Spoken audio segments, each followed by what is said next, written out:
was about to say, here we go. It's not going to work. And look at you. I had to enable my camera and Oh. like.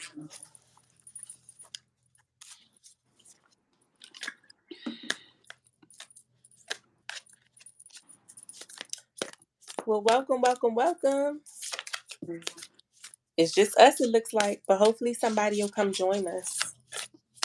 So how can you tell? Like, Because at the top, it tells me how many people oh, I see. are viewing, and it's just one. So that's why I say it's probably just you. But it's all right. Yes. What is It's the all energy right. of to? What is the energy of the day or the week? I should say. Well, what's today? Tuesday. Yes. For the rest Oh, of the I week. guess I should have did an introduction, huh? I'm the Gifted Oracle, if you didn't already know. But this is my YouTube, so I guess y'all know. And this is my beautiful cousin, Shireen. And we Mhm. are testing the waters with this live thing, so bear with us. We are going to see what the collective energy is for today, and we are going to maybe pull some cards or channel some messages. Or if you guys have any questions, you can ask any spiritual questions you like, any questions, period, about life in general. Um, we're here to support or to answer your questions. Well, did you have anything you wanted to add? No, I am. Oh, I I'm have just to use here these to ones. comment. Um, follow your lead. I should say. Well, I suck. Well, I'm not gonna say I suck at going live because I don't do it that often. But here we are. It's always good to try something different, Yes. something new, even when you're fearful. Yep. So let's see what the collective energy for the rest of the week is going to be. Oh.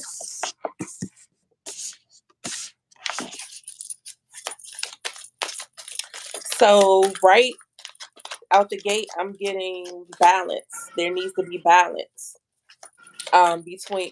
between masculine and feminine energy. So we all have masculine and feminine energy. But some of us are leaning more towards the other. I mean, leaning more towards one than the other. So I think it will be beneficial. Not I think, I know it would be beneficial for us to balance that masculine and feminine energy. Also, you could be getting a lot of spiritual messages this week, and you being balanced will help you to receive those messages and apply them. Yes, a lot of spiritual messages coming through. So you could possibly be having headaches, not sleeping well, and you're thinking you're physically ill, like maybe a headache. I mean, like, a headache from not eating or not sleeping or high blood pressure, when in actuality, it's probably just you trying to process the messages that are coming through. Like that big headache I had for like it lasted for a good like 5 minutes and then it was over thankfully. But Yep. let me tell you about this dream I had. Uh oh. You and your It dreams. it wasn't really bad. I can't really remember what the dream is. All I remember is like at the end, like a really big parrot coming flying towards me. And it was either red Parrot? or pink parrot. It was either red or pink, but it was like it was flying towards me so like fast till it knocked me out the dream. Like, you know how you jump? I jumped up You thought because you was in a 3D movie? and I'm like, a parrot though? Like, what? Of course, I looked it You up. and birds. You Right. see an ongoing thing with birds? Yes, And it you sent definitely me is. that beautiful bird earlier. And then I went outside to meditate. And what did I see? A blue one. Just a All blue. blue. Oh Yes. wow. And I've seen it before, but I haven't. I don't. It's not a bird that I see often. I saw two yellow birds today too, and they're called goldfinches, and they're supposed to be really good. I guess all birds, most birds are supposed to be good luck, Mm. or bring like messages from the divine and stuff like Just that. like I guess, just like when you find like feathers, different color feathers have different meanings. Just like Mm-hmm. different color butterflies have different meanings too. Mm-hmm. So probably same with birds. So I Yeah. guess we need to be doing something with birds. I don't know. Yes, child. It's just so I don't know what that was about. It was just like I don't know, like And as I said that, I went to I picked this card up, and it's a raven on the card. oh I wow, didn't I didn't go to I went to get the cards that was behind these cards. and that And was right there. mhm. Is that the back of a card, or Mhm. that's the actual card? Okay. No, it's the back of it. It's the what is the name of this deck? The Edgar Allan Poe deck. Oh, okay. I didn't really connect with it. I bought it. I went out of town, and I went in a metaphysical store. And when I was in the store, you can't open the cards. So Mm-hmm. I was just going based off of. I think I went on YouTube and looked at the cards, like somebody unboxing them, and I was Mm-hmm. like, "Oh, those look like they will be good." And then I got them, and I didn't connect to them. Mm-hmm. Um. Uh. So I wasn't the one person. That's what I was getting ready to say. I just looked at it. Oh well, that's the good thing about live. You can always save the live, and people can come back and look at it later. Right. So it's fine. Um, let's see. I wanted to pull some more cards. I got to be careful about which ones I use because the ones I just got, I told you earlier, I got a new deck, and actually, I got more than one new one. But both of them, this one is called Badass Tarot, and the magician is I can't even say because YouTube will oh, since uh, they okay. sensitive, but let's just say he was doing some things that he shouldn't have been doing. He was like partaking of some illegal substances. What? And I don't mean marijuana. What? So I have to show that to When? you. When? I have to show that to you offline. I was not expecting that. I was like, what the heck is going on here? And I was like, I can't wait to use them though. I'm ready to use them because these cards are out of control. Wow. Dang. Like in this card, I can show this one. The high priestess is smoking a cigarette. Child. Oh my And look, goodness. what card is this? The nine of wands. The bunny putting up his middle finger. Ooh. And That look is at the a king of wands. I can't wait to hear the messages you gonna come up with those. Cause they gotta be very interesting. Yes. And then the two of wands, somebody deciding whether they want to be with the same sex or not, because those two dudes up Wait, I there, can't see. You go. it's two dudes up here kissing, and he on the ledge like he trying to decide if he want to be if he gonna come out the closet. Wow, that is a lot of things Yeah, going on in those cards. it is. That's why I was like, oh, I wasn't expecting all that. Girl, I can't wait to hear the stories you're gonna tell. Well, you can't really tell me. You gotta actually do a reading with me. I do. Um, Cause I told you the deck I used earlier. I got a whole mouthful.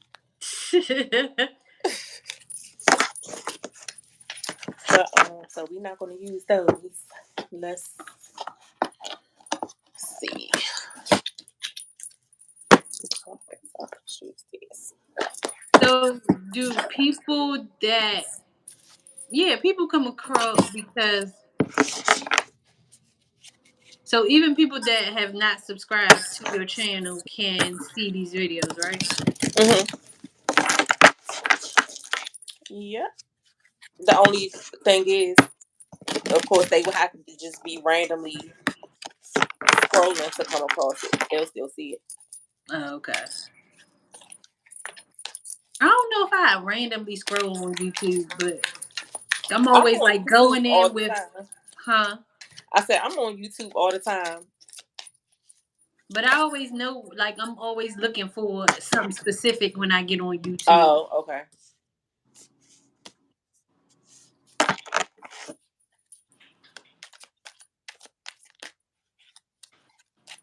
These called slippery. Yeah, it's like this is a collective reading, so take it how it resonates. But I'm picking up. This is more um a love situation. Actually, it's like the balance between the masculine and the feminine. The feminine is more masculine. The feminine She's energy. more the feminine is more she has more masculine energy than she does feminine energy. Mm, And it's like it's whoever she's in this relationship with is like a constant push and pull because she is not ready to balance herself and give, I mean, balance herself and come into her feminine energy or come into balancing the two. It's like, I think we talked about it before when we were like, women tend to, when you've had to, be the primary breadwinner, and when you've had to take care of things most of the time, when a man comes into your life that's willing to help you, you don't know how to accept the help. hmm. But with this, I almost get like it's it's a toxic ass connection. Like these two don't even need to be together anyway.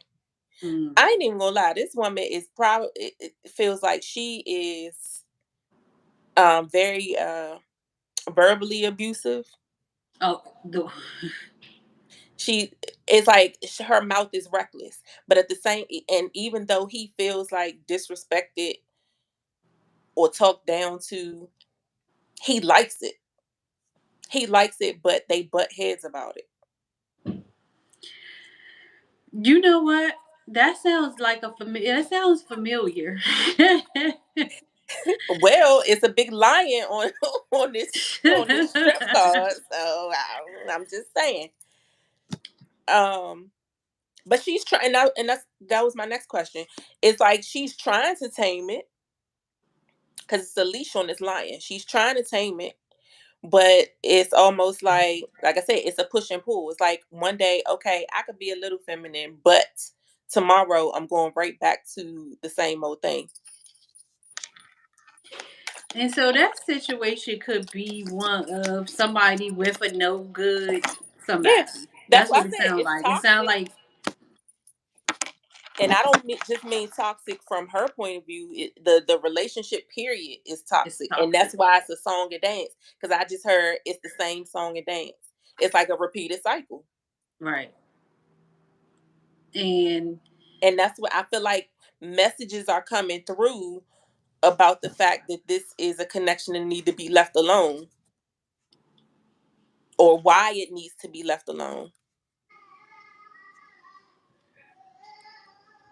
Yeah, this person just, they are overly independent. They value their independence, and it gets in the way of the masculine feels like, what's the point? Like, what's the point of me even being around? If you got it, you could do it by yourself. You don't really need me. Even though I don't think that's what she's saying to him. That's what she's making him feel like. Her words, like the cutting words that she says to him, is making him feel like he's not important. He's not needed. She only needs him for whatever she needs him for. And then I don't want to be bothered with you. I'm better off by myself. right. And see, I mean, it's very relatable, but we gotta be careful when we out here. We asking God for these men to our divine counterpart and stuff like that, where we want them to share the responsibility and all of that, but we won't give them the room to do it. Right. No, I agree 100%. I feel like um look, you just said, yeah, we, because it's almost like we're conditioned to believe men are to take the roles of um taking care of us financially, or fixing stuff like we hold them accountable. I feel like for the masculine things they're supposed to be doing, but if they're supposed to be doing these masculine things, why aren't we doing the feminine things? Right. And I don't mean like uh, cooking and cleaning, but I mean like the nurturing aspect of it, Mhm. the loving, the being soft, being a man's soft place. Because just like we want to be protected as women of color, we Right. have to be able to do the same. We have to be able to protect them. And why would you want to come home and fight when you out in the street fighting all day? I don't mean literally fighting, but I mean like dealing Right. with Right. everything external, and then you got to come home and bump heads with the person that you supposed to care about. So that's why I say it's definitely it needs to be a balance. It should be a balance. Right. Do you see that blue right there on my face? Is this something blue showing on my face? Yep. What in the hell? I don't know. Me either. Oh wait, it went But on everyone else. it's funny because when we went when I tried to go live on TikTok, somebody that was on there was like, "Why is your tongue blue?" But I thought they would, how people spam the chat, so I thought that's what it was. So I ignored it. I thought it was too, but I didn't see no blue on your tongue because I'm like, what the hell are they talking about? Right. I don't know, but I definitely see something blue on your face. We have uninvited guests. It's a blue light. Like That's why I said we have uninvited guests. wow, okay. I mean, I don't know what it could be or who it could be, but Maybe it it's is what it is. okay. But yeah, whoever this is, like I said, take what resonates, because this is not a message for everybody. Because for those of you that this is not a love situation, it could just be not being balanced in terms of your spiritual life and your mundane life, your day-to-day life. Like you're going back and forth trying to decide to be your authentic self. It's like you have to tame yourself to fit in Hmm. when you shouldn't be taming yourself to fit in. You should be okay with being who you are and being out in the open. Not to say everybody deserves to know everything that you're doing, but not necessarily hiding it. Not going around telling the world about it, but not necessarily hiding it. I like the little saying that says um why try to fit in when you were meant to stand out or something like that. Absolutely. Just like the when they call you the black sheep of the family, that's not an insult, that's a compliment. I feel like you should stand out. Like you said, you should stand out, because usually the black sheep in the family is the one that's woke.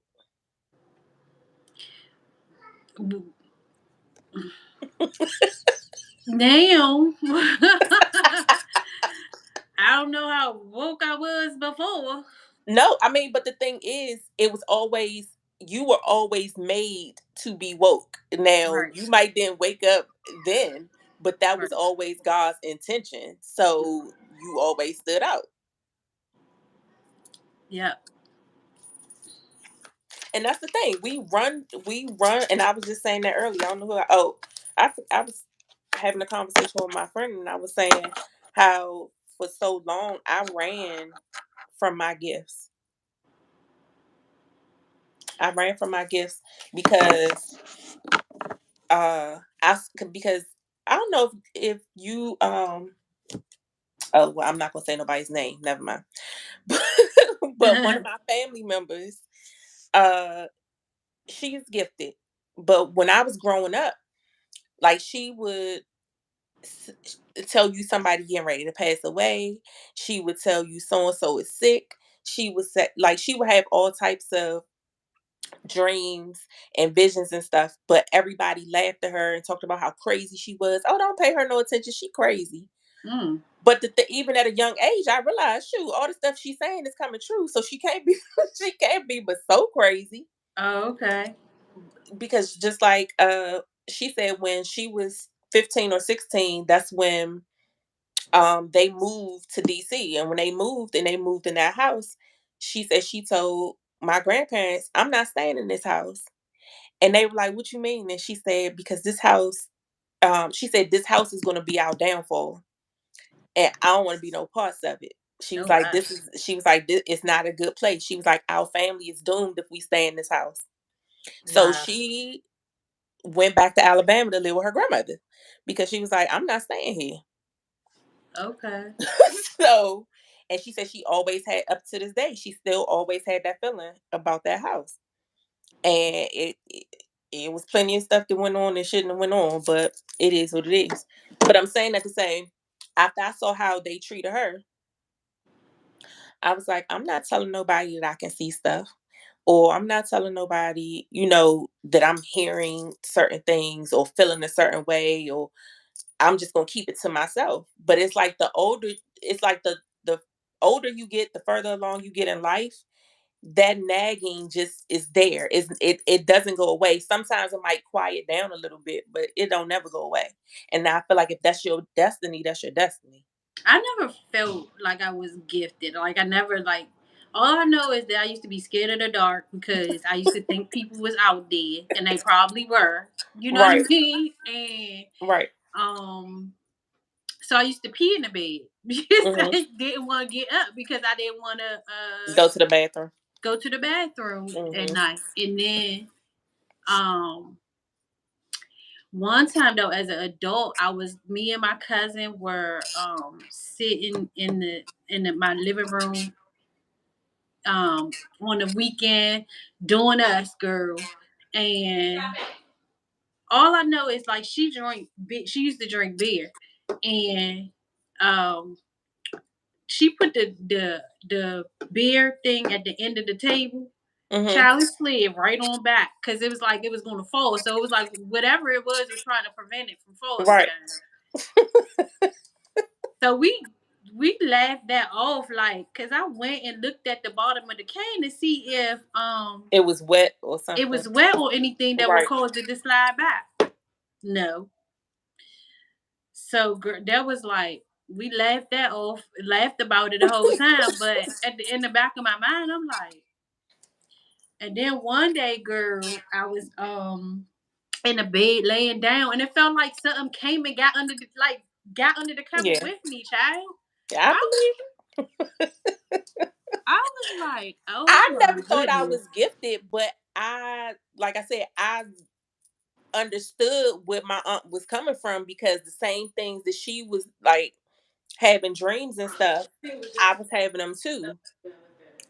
I was having the same dream, like dreams and stuff that she was having. So I never knew that it was a spiritual gift. I just knew that I could do it, but because everybody talked so bad about it, I thought it was a bad thing. So I hid it. Like I never told anybody. That's like not long before my mom died, maybe a year before my mom died, I asked her, did she know that I was gifted? I'm And she was, sorry. Give uh-huh, me close this door. Hold on. okay.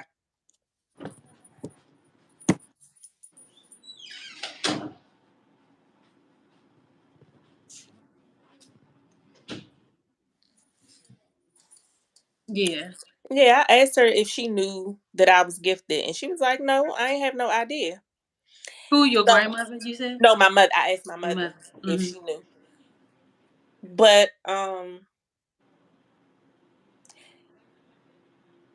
I don't know how I. Oh, you know what? The when I got, I might have been 13, and what did it for me was when I was 13, I had a dream that my friend's boyfriend got shot. Mm. So on Southern Avenue where Johnny Boys is, right? Mm. that store that's at the end used to be an arcade. So Oh yeah, the uh, cave. Mm-hmm. so they used to be standing outside. So in my dream, her boyfriend got shot right there out front of the arcade. And I woke up hysterical. And I call her and I tell her, no, I asked her, has she talked to him? She said no. And I said, because I had a dream last night that he got shot. But in my dream, he died. Mm. So, but come to find out later on that day, he did get shot. And right where I said he got shot. The only difference is in my dream, he got shot in the chest. In real life, he got shot in his hip. Mm. So he lived. And then so after that, my friend was like, "Don't tell me no more dreams. I don't, I don't want to hear no more dreams." But it spooked me out. But after that, I think that's when I started dreaming more often. And Oh. the more often it happened, the less I want to talk about it. I Right. don't want to talk about it. I don't want to share it because it scared me because I felt like if I had that dream and he got hurt, what if I have another dream and somebody really passes away? So Mm-hmm. from now on, I'm just not gonna talk about it. It's one of them things where you feel like if you ignore it, it'll go away. Mm-hmm. Mm-mm. It don't ever go away. I just started remembering my dreams actually these recently because they be so vivid now and memorable actually Yeah. some of the crazy stuff that be happening. So um I used to have a recurring dream when I was young. I don't know what's the question. I used to have a recurring dream and I don't know when I stopped, but I stopped having it like for years. I stopped having it because when I say I had this dream, I was a little kid, like maybe in elementary school when I was having it. And then I suppressed the memory, I guess, all the way up until I had my daughter. So up until like 2002, 2003, I woke up and it felt like deja vu. But it's because that same dream that I used to have every night, I had it then. wow. And like you said, it was so vivid that I couldn't like shake it off or ignore it. And now that I think about it, I need to figure out what the hell that dream. I think I know what it meant, but I need to find out what that dream meant because Okay. that's crazy that it came back to me after all those years. But Mm-hmm. when so the dream is I would go hit the ice cream truck, go outside to the ice cream truck, and I hated dresses when I was little, but I had on this big frilly yellow dress. Mm-hmm. And I go out to the ice cream truck to get ice cream. And then my mother comes behind me and I'm telling her I want ice cream. But it's two men on the ice cream truck and they take her. Like they kidnap her. They pick her up, put her on the ice cream truck, and pull off. And I'm chasing behind the ice cream truck crying for them to bring her back. Wow. And I dreamed that every freaking night. Wow. I'm trying to figure out what the and you said your mother? Yeah. So I don't know if it was the fact that because during that time, like I said, I was real small. Because even though my grandmother primarily raised me, it's not like I didn't have a relationship at all with my mother. I still saw her, I still talked to her, and things like that. So I don't know if subconsciously it that was bothering me, the fact that I didn't live with my mother. It Be- could I would think so. Like yeah. even though I was primarily raised by my grandmother Hmm. too. So even though we have these parents and they around and stuff, I mean it's nothing like being I agree. with you. So that probably was a subconscious thing. My bladder. Hold on, I'll be right Okay. back. I gotta pee.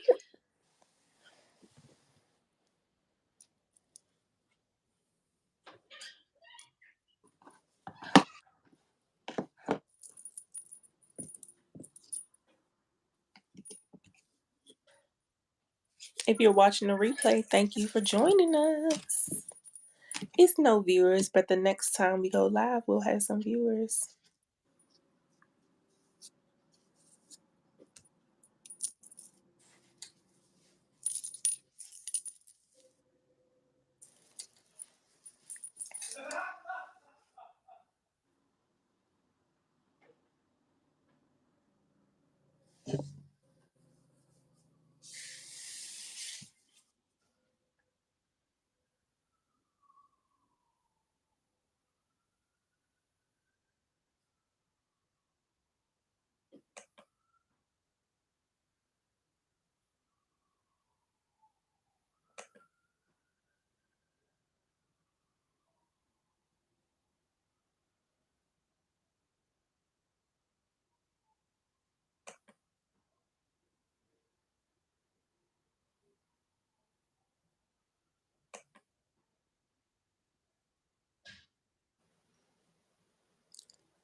My bad.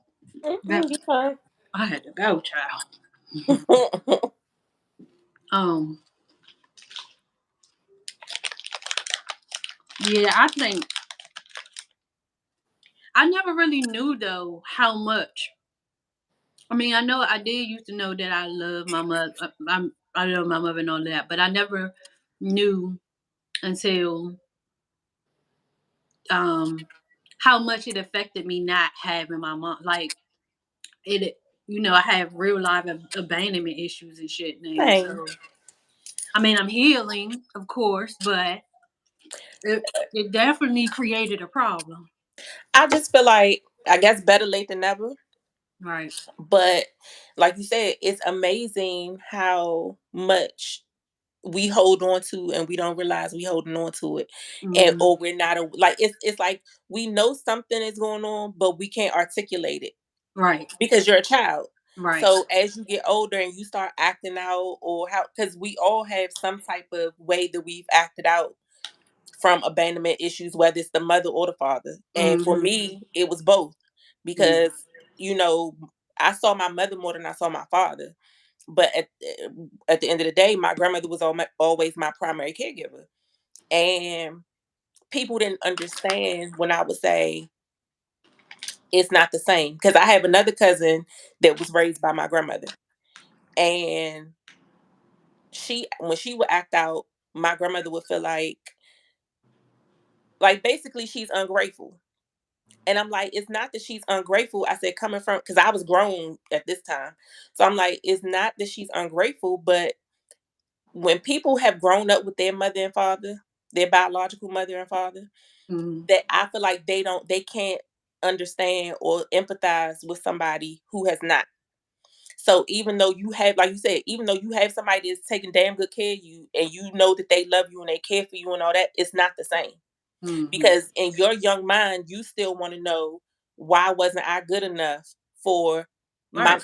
that's the way you look at it. That's not actually what it was. But as a child, you look at it like, well, what the hell is wrong with me that my own parents didn't even want to take care of me? Mm-hmm. Or am I not good enough and that's why she don't want to take care? Like, what is it about me that makes her not want me? Mm-hmm. So then you start to look at all the other relationships in your life that way. Mm-hmm. Because I used to feel like my grandmother took care of me because she had to, because she didn't want to be a bad grandmother. And I don't think that was really it, but when I was growing up, that's how I felt. Like, she's only doing it because my mother just dropped me off and went on about her business and she picked up the pieces, but that's not what she really wanted to do. So I it's never really felt like that, but because my grandmother felt like if nobody else in the world loved me, she did.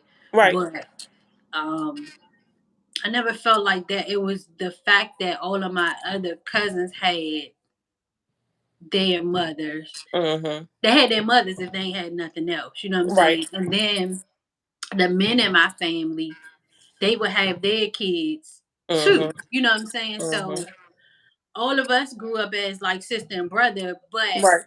it was still seeing them have their parents, and I was being, um, Or when even your friends, you see your friends have their mothers. hmm Because I know I used to be envious of my friends that had mothers, especially the ones that had good relationships with their mothers, because I would be like, it almost will make me uh fantasize what my relationship with my mom would be like.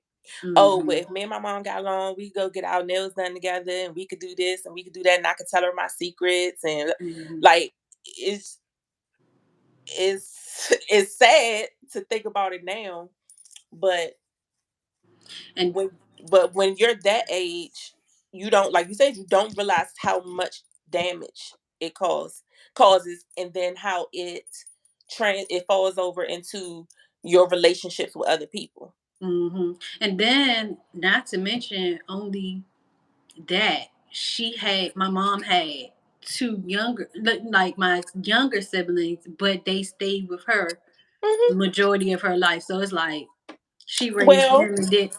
I have two younger siblings. My brother was raised by his father, and but my sister stayed with my mother her whole life. Mhm.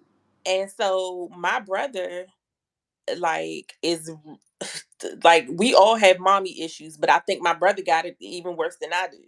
Oh. So it's crazy how it affects people differently. And I don't know if it's because he's a boy. I don't know if it was because he had, his father um had a wife Mm, that raised him, that mm, primarily raised him. mm, So I don't know if it was he was more resentful because another woman was raising him, mm, versus with me, it was my grandmother, my mother's mother. So it's mm. like, I guess I don't know if I would feel differently if I was with my dad and another woman was raising me. I don't know, but it's um it's a lot. It's a lot, and then Yeah. when you discover that's where a lot of your issues come from. It's like, well, damn. Now, Right. how do you unpack that? Like, where do you even start? Well, the first place would be recognizing that there is that a issue first, Hmm.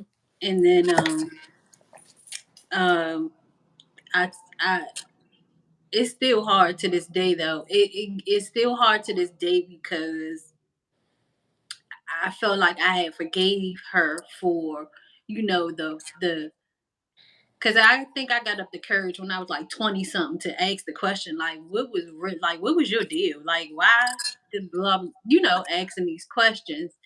And she honestly told me, and so I felt like I forgave her for Hmm. that. But since then, like since then, I just feel like she still is the absent parent. You know what I'm saying? Because I think not even a small part. I think even after a non present parent like takes accountability for what they've done up until that point, up until you had that conversation, like they, apologize, I love you, this is what happened, this is what, like, they do all that. I think in our minds we're expecting them to change after that. Right. But you have to realize, like you said, if because that happened, me and my mom had that same conversation when I was pregnant with my son. So I was 21. This is 21 years in the making. Mhm. 21 years of me not being a mom. Mhm. So you can't expect me today, after 21 years of not being a mom, to acknowledge what I did or did not do, but then also have changed behavior. Right. It's like we still, and I'm not even gonna lie, to this day, and I'm 47, to this day, I still want my mom. And my mom is no longer on this earth, but I still want my mom. When both of my parents are gone now. So when both of my parents died, they died my years apart. But like when my dad died, I didn't think I would cry. Like I asked myself before that, like, when the time comes, am I even gonna cry? Am I gonna have any emotion? And believe it or not, I did. I cried when my dad died. I was there at the hospital when he died. Um, but I had to realize I cried because I was grieving the relationship that we never had. Mm. Because I didn't know him well enough. I would be lying if I said I knew him well enough to grieve his life. Because I knew my dad, but I don't know my dad's favorite color. I don't know what kind of movies my dad liked to watch. I knew he was a Redskins fan. I know he liked dogs, but I mean, stuff that from having a good relationship with anybody, period. Right. I didn't have the luxury of having that with him.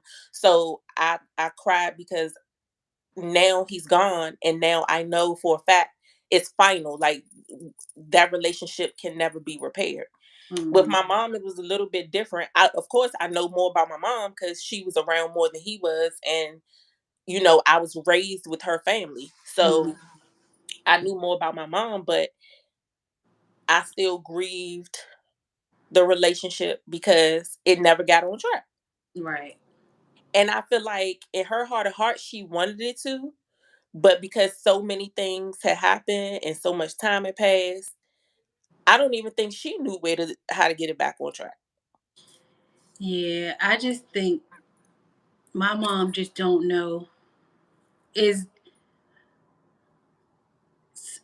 like her she's emotionally unavailable, and Mhm. that could Mhm. be, that's her background, her trauma and stuff that she had to Yep. deal with. So I understand it, but Mhm. that does not change the fact that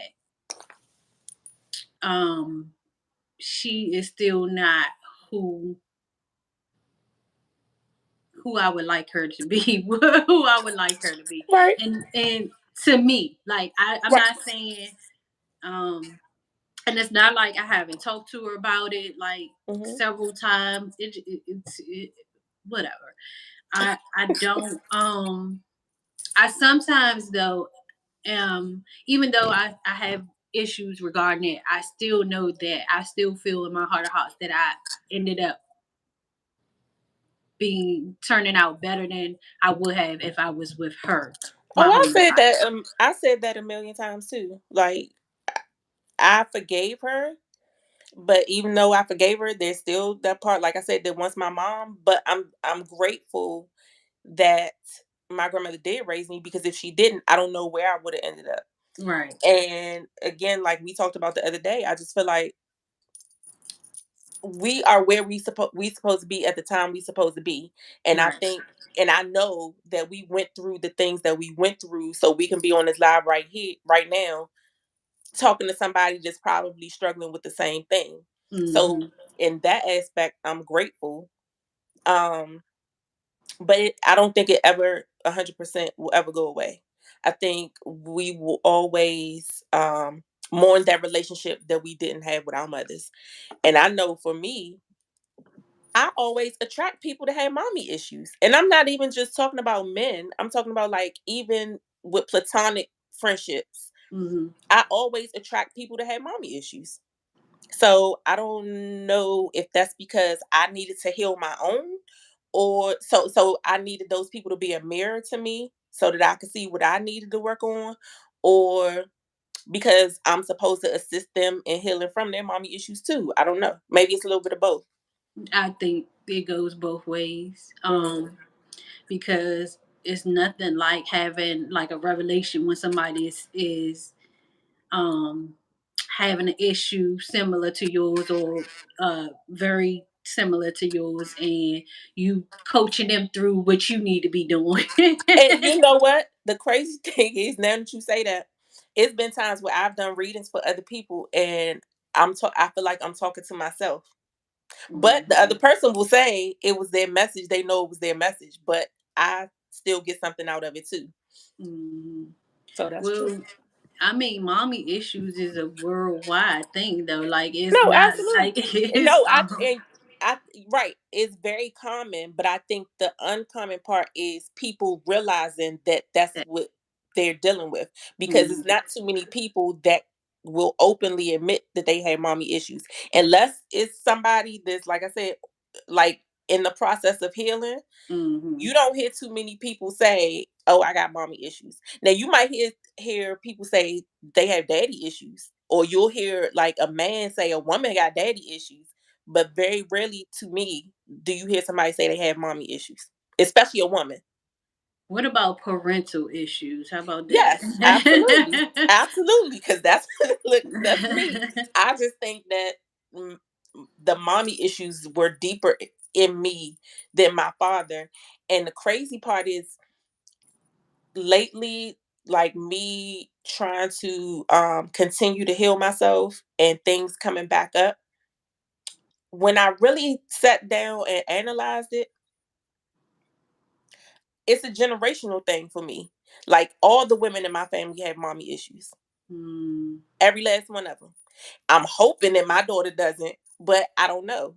Like we talk openly and I know that it's some things as a parent I could have done differently, but mhm, overall, I have always given my children the space to talk to me and whatever concerns they have with me mhm. for them to be able to talk to me about it. But I'm pretty sure there's some things maybe they haven't felt comfortable enough to say to me, or maybe not. I don't know. But so it's just I'm trying this healing process has been very eye opening for me as a parent to Mhm. try to make sure I have a healthy connection with my children. I Yes. know none of us are perfect, and this parenting thing don't come with no handbook or nothing. Right. So we just winging it pretty much. But I just pray that my children don't have. I don't feel like they'll have the trauma that I had, but that doesn't mean that they can't have trauma in some form. Right. And so it's just my hope that that has not already happened or that it won't happen. Because even though they're grown, it don't mean that it still can't happen. Right. And so I was telling you too, like the other day, that I had to think about all the people that I had caused some Hmm. type of trauma or some type of Hmm. gave them some type of Right. negative vibe and stuff, and kind of like, call myself out on it. I don't know, like I said, I don't know who per se, but I'm Hmm. sure that I've caused somebody some type of Hmm. something, and so I Right. just wanted to, release them from whatever negative energy that came surrounding whatever it was.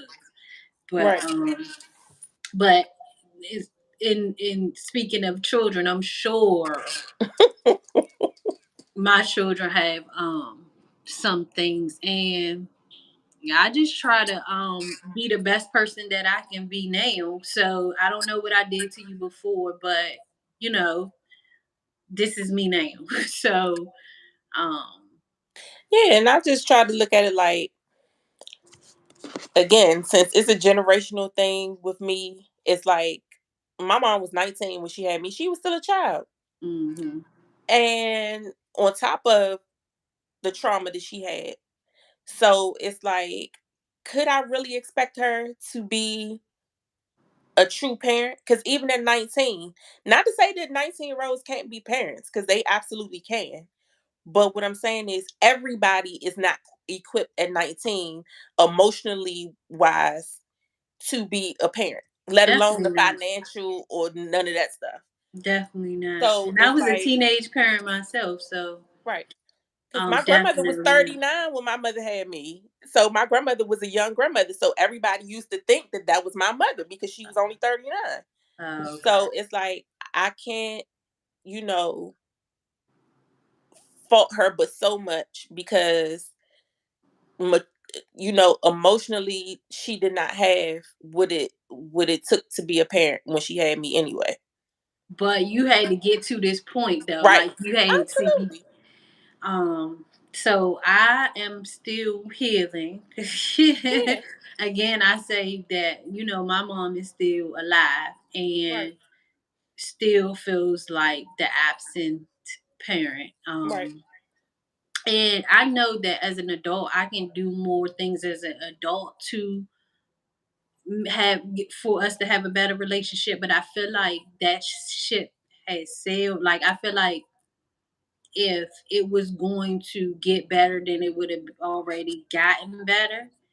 Um, But I. and I feel like if it is not it's not natural for me Hmm. to be close to her, so it doesn't Right. really, it doesn't really hurt I, in any type of way. Like now, I if get it. something was to happen to her, maybe, but you No, know, I get it. I just feel like in order for your relationship with her to change, she would first have to heal herself, or hmm to a certain degree, not even completely, but like at least acknowledge and try to work on herself and her own trauma before she could even consider, excuse me, trying to heal her relationship with you. And I think that's a problem with a lot of parents and children that are, hmm when the parents are absent, because they have gone through their own stuff. Like we hmm all have, because I remember when I was young, my grandmother used to tell me, like, in not so many words, you don't know everything in terms of like behind the scenes. You don't know what your mother has gone through. You don't know what your dad has been through. Like, you don't know their story enough to judge how they handle life. Mhm. which is very true. Everybody Mhm. has their own story, but as a child and as a person that's not healed, you're not trying to hear that shit. Right. You don't want to hear that. You want answers. Right. And then you think once you get the answers to those questions that it's going to change something, and it doesn't.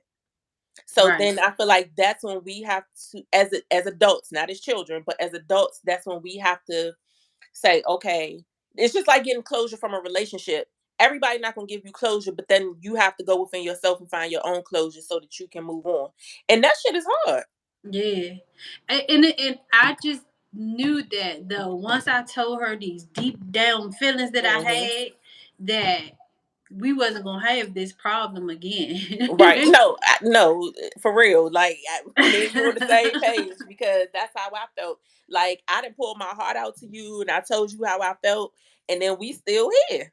Right. Yeah. So it's like, but again, if they And it, not willing to work on their own healing, how can we expect them to honor ours? and Like, you know, she just say you crazy as shit or some like it's always the because other it's person. because that's easier to do than to look yourself in the mirror and say, I need to deal with these issues. Not even in regards to being a parent, but just you, period. Like just, our mothers being who they are and the traumas that they went through and working through that first, and then coming and trying to repay their relationship with their children. But I don't. That blue dot just. I wonder what that is. It won't go away. I'm like, okay, It looked there's like somebody points a wow. pointer. Um, but yeah, that's an ongoing struggle, honey. Yeah, and I just hope that like I said, I will definitely I'm continuing to heal. So I don't know what God got in store for us in the future. But right now, I mean it's cordial. Hmm. I do love her, but Hmm. I don't really Well, let me ask you this, and I'm not. I mean, not to put you on the spot, but I'm just asking because I'm asking because I want to see if you're gonna say what how I feel. Do you, like you say you love your mom, right? But do you love her because that's your mom and you feel like you're supposed to love her, or do you genuinely love her? the first part. The first the No, first I, part. I'm just saying. I was just curious because I felt that way. Like especially like with my dad. I think out of habit, if somebody tells you, "Oh, I love you," you say, "I love you too," because it's your parent. Hmm. They gave you life, but do you really love them, or are you just saying it because you feel like that's the right thing to do? Now Because my dad is different. no, I I'm know in your genuine. case your dad is different, Yeah. but it's like that's just like I hate when parents tell their children to apologize or say they're sorry to somebody. If they're not sorry, why do they have to apologize? They're not sorry. They're only saying it because you making them say it. Right. Why do I think it's not natural to make your children say that they're sorry? Now, it's nothing wrong with teaching them if you're wrong, take accountability for the fact that you're wrong. Right. But why are you making them apologize for something that they don't that is not genuine? And I Right. feel the same thing with love. Like we shouldn't make our children tell us or any other adult that they love them if that's not how they feel. Like Right. I think we just say it out of obligation because you know we came from a generation where uh everything is like kids don't do this, kids don't do that, kids have to be respectful, and if you did anything outside of that you're being disrespectful. Right. So it's like it's just automatic. Did you say I love you, or you call people and say, "Oh, I like." Oh, I used to hate when they call 'em. They tell you call so and so and tell them thank you for the gift, or call someone you ain't called. Like you just said, you don't think it's your obligation to like basically to reach out to your mom to try to repay that connection. Hmm. And as a child, even though you're grown, as a child, you shouldn't have to. I feel like because if it wasn't your fault for the breakdown. Why do you have to be the one to repair it? But she probably she again. She always say I'm crazy as shit. So she But probably does blame me for our breakdown. But it I think that's deflection. it is It's definitely. it's deflection, and I feel like when I think she don't know what to do. Like she don't know how to turn it around, and instead of just having an honest conversation, saying, "I don't know where to start. I don't know what to do." It's easier to say, "Oh, you crazy," because Hmm. then that's not putting her in the hot seat to try to do something, regardless of what that something is, to try to fix it. And I Right. think that's a problem with a lot of us that Because I would have never parental like issues. turn. I would never like if she wanted to have a conversation about it or whatever the case. I would never be like we didn't came this like we came too far to start now. Like I would Right. never have be like that to her. Right. So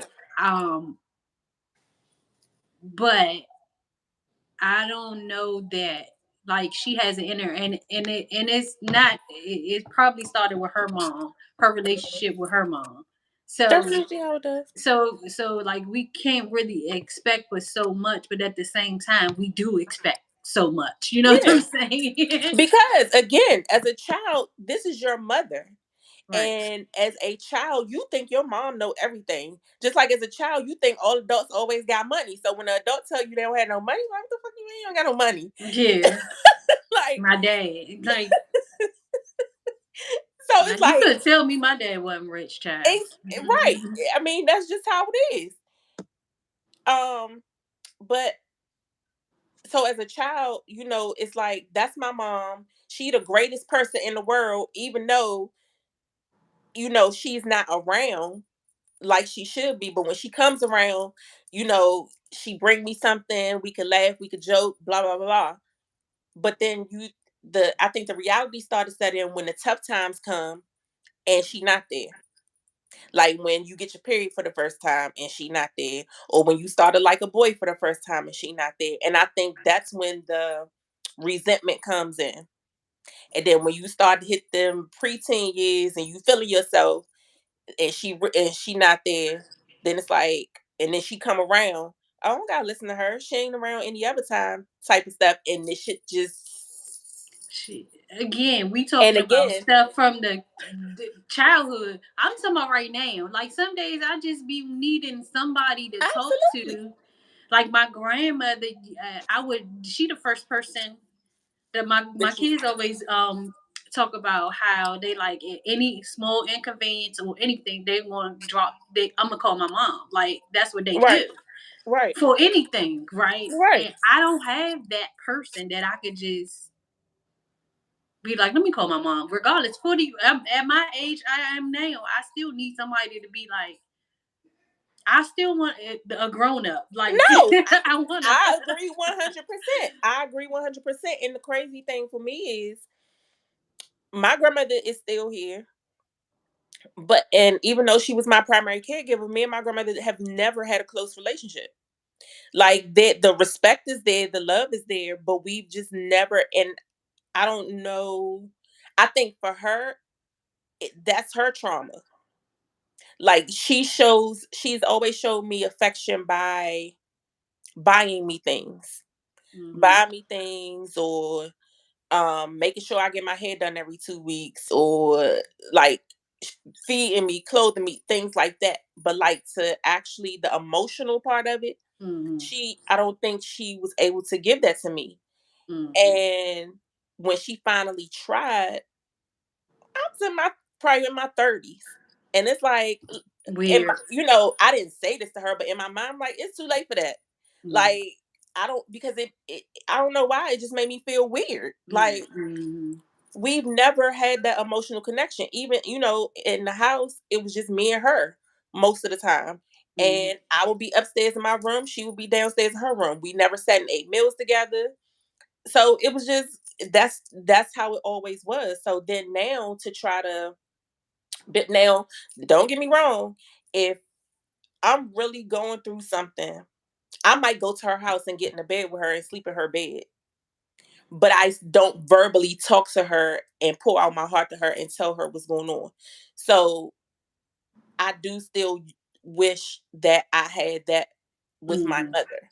Like Mm-hmm. you said, I want to be able to pick up the phone and call mommy, guess what happened? Or this Mm-hmm. happened, that happened. Because like you say, any small convenience, my kids calling me. Mm-hmm. My daughter texts me 59 times a day. And I'm like, what do you want now? But she'll tell me, you my best friend. Like, who else am I gonna call? Mm-hmm. That's how my daughters are. But So, then, but it still like upsets me because I have a friend that is, how old is she? 62, 63 years old. mm, And she calls me several, like well, we don't talk as much as we used to, but she mhm. called me several times a day, right? Several times a day. I would talk to her. So she just called me the other day. She don't call me as much because I've been in hermit mode. I haven't been answering the phone as much. Right. But um she called me the other day, like I haven't talked to you in a long time. Mm. Like, and it ain't been but so many days. You know, but my mom at this, I don't even know when I like talk to her. Seriously, like I don't even. I think her birthday. I talked to her in February for her birthday, but I don't think I talked to her since then. And the crazy thing is, that's how me and my mom were. And I kind of felt bad. Um, but I had to tell myself, why are you feeling bad? Because my mom died in June. I think the last time I talked to her prior to that was I don't know if she reached out to me for my birthday, which is in February. I I forgot how it went, but anyway, you know how you text somebody and you hit send but it don't go through? I think that's the last message that she sent me was like that because I sent her something in the mail. She asked me for a reading. I did a reading for her. After I did the reading for her, I had sent her a journal and a crystal and something else. So she texted me to tell me that she got it. But I want to say the text that she sent saying she got it was in February. But when I finally got it, it might have been April Mm, or something like that. Because when she sent it, she said, "Can you believe after all this time, I'm just realizing that I never sent that text." So that just mm, goes to show you how much we communicate. This all that time had passed, and mm, she didn't realize that she didn't send me the text. So when I saw it, I ain't gonna lie, I had an attitude because I was like, I sent I sent this to you 2 months ago, and mm, now you come talking about because in my mind it's like, here we go. The reason why she's letting me know that she forgot to send this text is because she's trying to butter me up because she wants something. So mm, now it's like I gotta open up the communication so that I can get what I want. So I ignored it. Like I didn't respond to her. And so because I didn't respond to her, she sent me another text, I want to say the next day or 2 days later, and was like, she was in good spirits and everything was going good for her and she wants to see me soon because she hasn't seen me. She just wants to see me face to face. So we should hang out. And I still didn't respond because I'm still in my bag. I didn't respond. And then in June she died. So of course, when she died, I was like, oh, I should have answered her or I should have responded to her text. And I had to talk myself down. Like, I can't blame myself because that was our relationship. right, And no exactly, matter whether I would have answered or not answered, that probably wouldn't have changed anything. right, But in that moment, you don't think like that. right. Well, you know, my mom lives out of town, and she will come up here sometimes, and I don't even know she's up here, child. She when she used to come at first when it was a thing, she used to stay at my house all the time. Mhm. Then she started staying at my little sister's house Mhm. and stopped coming up. But then I don't know, like if somebody just told me she was up here last month. I ain't have no clue, no idea. And I That told her the is next time, I was like, the next time you come up here, you need to come over my house because I don't even know. Maybe I seen her in September is the last time I put my eyes on her. But it's just crazy. I wish the best for her, but at the same time, there is definitely some healing that needs to happen before I'm Mhm. able to. Um, I don't know if I'm able to be um, like I used to travel to go down her house and all of that stuff. I don't even have that type of energy in me Right. like because I was trying, and I really, really, really was trying, but It's like after you put so much effort into trying and you see it's not being reciprocated, yeah, and I feel like again, when you have issues like that with either one of your parents, that spills over into your relationships because that's either one going to make you a doormat for somebody else because you keep trying to make mhm, it work because you care about them or because you love them. Or two, it's going to turn you completely off from people like we talked about trust. mhm, That's where those trust issues stem from when right, you go through situations like that. And that's why the healing process is so important so that you don't spend your whole life being that way, like being closed off or being emotionally unavailable yeah, because that's toxic in itself. yeah. Well, I'm definitely have noticed during this healing process that like I was a person that didn't used to cry. Like I remember it took one time I hadn't cried in so long that when I did actually cry, that my like tear ducts was hurting or something. Um, um, but I have noticed a lot more vulnerability and softness Mhm. and just like it's okay to not be okay all the Look, time. it's not as bad as you think it is. Yeah, Cause and I, actually a good cry is feels good sometimes. because when you cry, you're releasing Mhm. instead of holding on.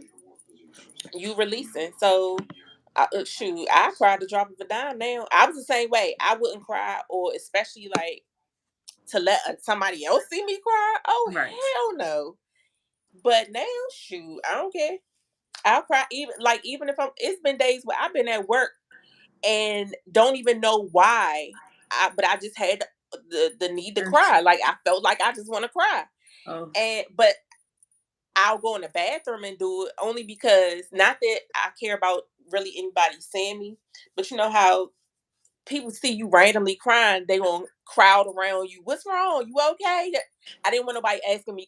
I don't need nobody asking me a bazillion questions, Yeah. especially when I go through those times when I don't even know why I'm crying myself. I just know I need to cry. Mhm. So how do you explain that to somebody?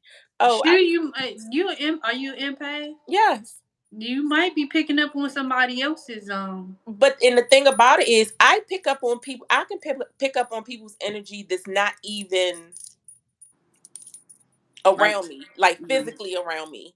mm, So I didn't realize that at first, but once I went down a damn rabbit hole and figured that out, like especially if if you having sex with somebody like that, because that's like the ultimate energy exchange right there. mhm. If you really locked in with that person, you're gonna feel what they feel. Even if y'all not in the same space, you could be across town and they could be over here. If they get into an argument and they pissed off and you start feeling pissed off out of the blue and you don't even know that they having an argument, that's some scary shit. Because that's happened to me. Like I was at work and I was like angry just out of the blue and I didn't understand where it was coming from. I mean, to the point I had to go in the bathroom. This was a couple years ago.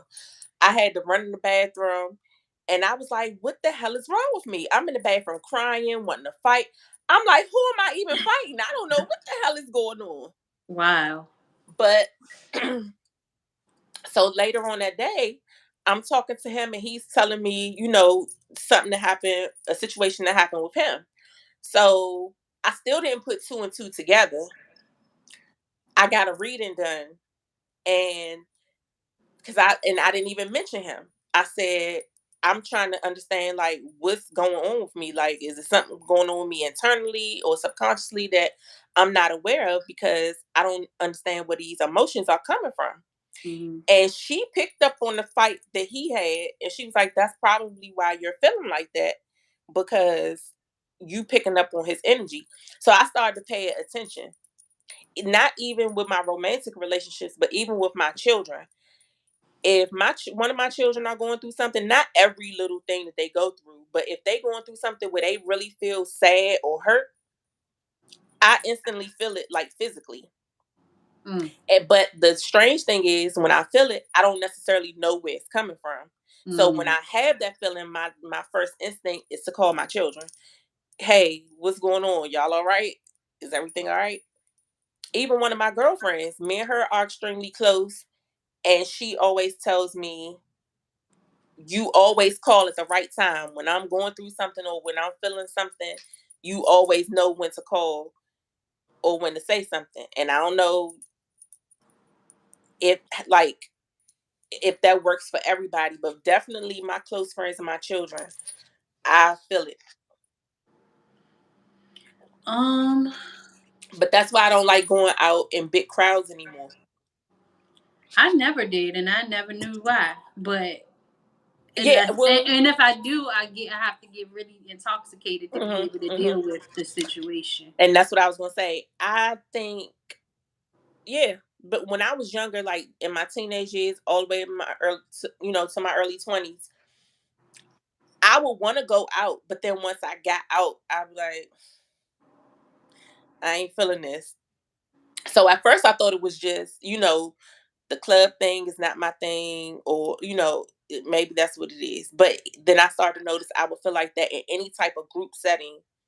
If it's more than like 10 to 15 people, if it's more than that, then I get anxious. I, I I'm ready to go. It's What time it to go. medically, the medical term I think is social anxiety or something like that. Yes, yes, But yes.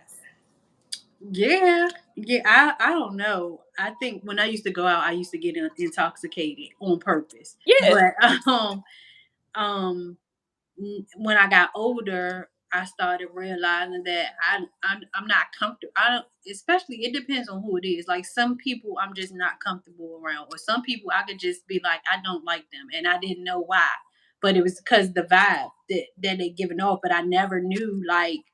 Or I would find myself, it could be people that I've known my whole goddamn life. Even still, if it's too many of them, you gonna find me over in the corner somewhere. I might throw in, chime in the conversation a little bit here and there, but for the most part, and people will always say, "Oh, you so quiet, you don't never talk." Yes, the hell I do. It just, but when it's too many people, I'm not comfortable. So when I'm not comfortable, no, I'm not going to talk. Mm-hmm. Or like I remember like if I go to the mall, like especially around holiday time and all of those people, I'm just like, oh no, I can't do this. It's too many. Not that it's just too crowded. It was just like I felt like boxed in or something. Like It's I don't almost like know. you suffocating. Yeah, Trust me, never I knew know. why. Girl, we done talked about a whole lot of stuff. But I was Yes. thinking, do you think that it would be a good idea? I wonder, can we be on Riverside and record and be on live too? And I'm only saying that because we could kill two birds with one stone, because we can get viewers on here as well as um and then with the lives we can save the lives and you see both. I mean, it's just like Riverside pretty much. But once it uploads, it'll be saved to my YouTube. So why won't we instead of doing Riverside? Why won't we just do YouTube. the? No, I mean we can. That's the idea. But I was thinking if we wanted to take maybe like edit clips and put it in both places. That way we have YouTube and we have Riverside. Oh, okay. Because you can get followers on Riverside too, right? Or that we strictly use that just for the recording. The recording and um, what was the purpose of using I Riverside? forgot. I think you can separate the audio and the video. Oh Like yeah, that's what it was. That's what it was. yeah, yeah. That's the main reason why I think we use that. Because the only thing about us doing live is it's gonna be live. Like we can't go back and edit. Right. But I Yeah. don't necessarily feel like we should edit. I mean, as we're doing this now, I don't necessarily feel like we should.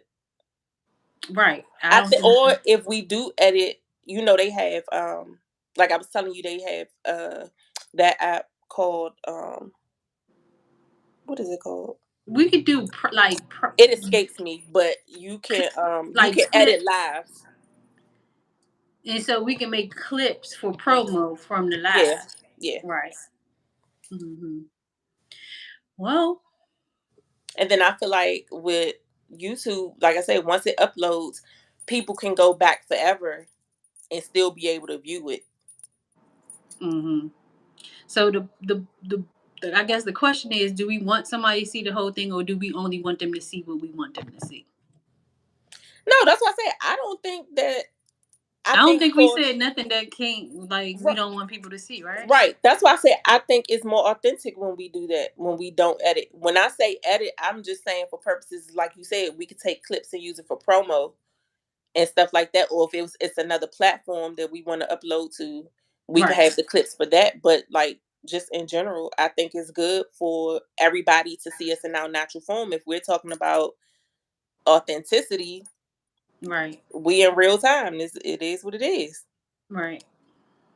Okay. Well, let's think about it a little more. But I think that this might be good. Now, what I need to find out is how we gonna get somebody to get on our lives. That's what we need to be trying to figure out. Right. So that's why I was saying at least once it's saved and it's uploaded, I think the more content we put out is going to put us in the algorithm for people to see it. Okay. And we'll gain viewership that way for the Okay. lives. Okay. But I think it just like with even if we Like upload, even if we TikTok. keep using Riverside and putting it on a platform, we still gonna have the same issue. We still gonna have to let people slowly but surely start following us. Yeah, so I hear that we need to post at least 3 times a day to get like in the algorithm and start showing up on people's stuff. Well, they YouTube also has a feature where you can do shorts. Mhm. So like you said, 3 times a day, even if it, because I think the shorts are a minute long. Mhm. So even if we're doing it, making short, like making one regular video and then making two shorts or something like that, just to keep it going.